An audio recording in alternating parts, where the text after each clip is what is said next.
ममता बनर्जी के साथ सबसे बड़ा खेला हो गया है। कल तक जो लोग ममता बनर्जी के खास थे, आज वो ममता बनर्जी को आंख दिखा रहे हैं। कौन जानता था कि साइनी घोष और कल्याण बनर्जी भी बागी हो जाएंगे। वहीं सवाल उठ रहा है कि क्या साइनी घोष को बीजेपी अपने साथ लेगी, क्योंकि उन पर हिंदुत्व को लेकर अपमानजनक पोस्ट करने का गंभीर आरोप है।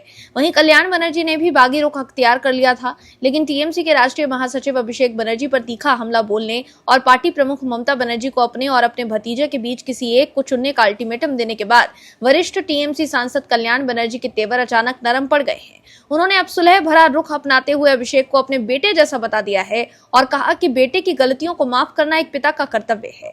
टीएमसी के भीतर बढ़ती दरार के बीच शनिवार को समाचार एजेंसी एएनआई से बात करते हुए कल्याण बनर्जी ने कहा है कि वो मेरे बेटे जैसा है। बेटे की सभी गलतियों को माफ करना पिता का काम है।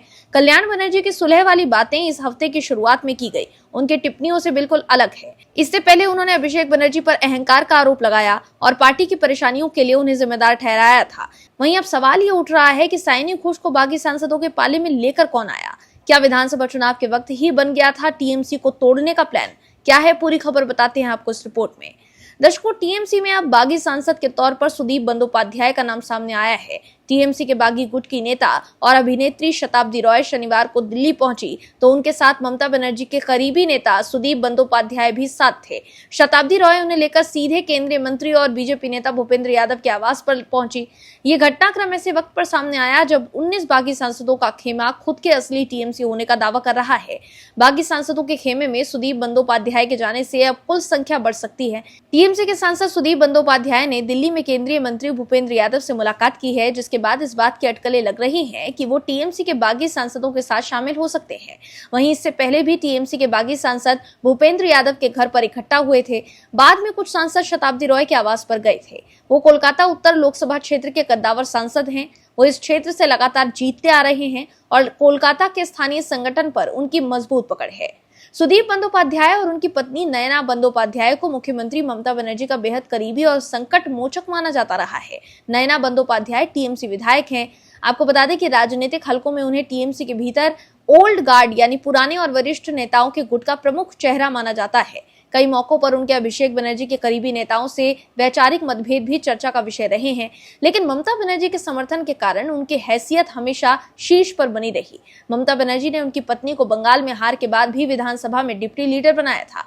सुदीप बंदोपाध्याय टीएमसी के संस्थापक सदस्यों में शामिल हैं। उनके शताब्दी रॉय के साथ दिखने से राजनीति गर्मा गई है। वहीं टीएमसी के कई बागी सांसदों ने सार्वजनिक तौर पर एनडीए को सपोर्ट देने की इच्छा जाहिर की है। हालांकि बीजेपी राजनीतिक घटनाक्रमों पर पैनी नजर बनाए हुए है और रणनीति बनाने में जुटी हुई है। मीडिया रिपोर्ट की माने तो बीजेपी के सूत्रों ने इकोनॉमिक टाइम्स को बताया है कि पार्टी जल्दबाजी में कोई फैसला नहीं लेगी। पश्चिम बंगाल में उसका पूरा फोकस नई सरकार को स्थापित करने और स्थिर बनाने पर है। वहीं टीएमसी में भगदड़ मची हुई है और उससे कई नेता बीजेपी पदाधिकारियों के संपर्क में आ गए हैं। हालांकि इसका मतलब ये नहीं है कि बीजेपी टीएमसी के सभी बागी नेताओं को पार्टी में शामिल करने वाली है।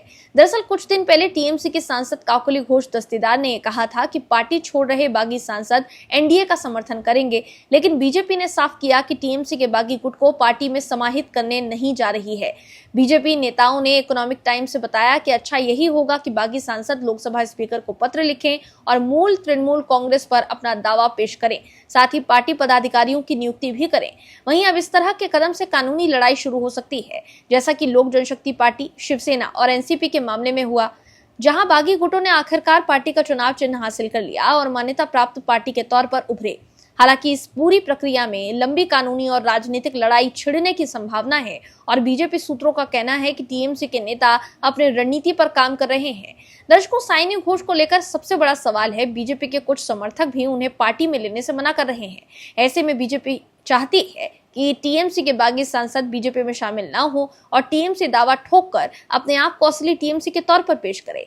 वहीं बागी गुट में शामिल होकर साइनी घोष ने ममता बनर्जी और अभिषेक बनर्जी को सबसे बड़ा झटका दे दिया है। Bureau report, OMH news. आप दर्शकों से विनम्र निवेदन है कि चैनल को सब्सक्राइब जरूर करें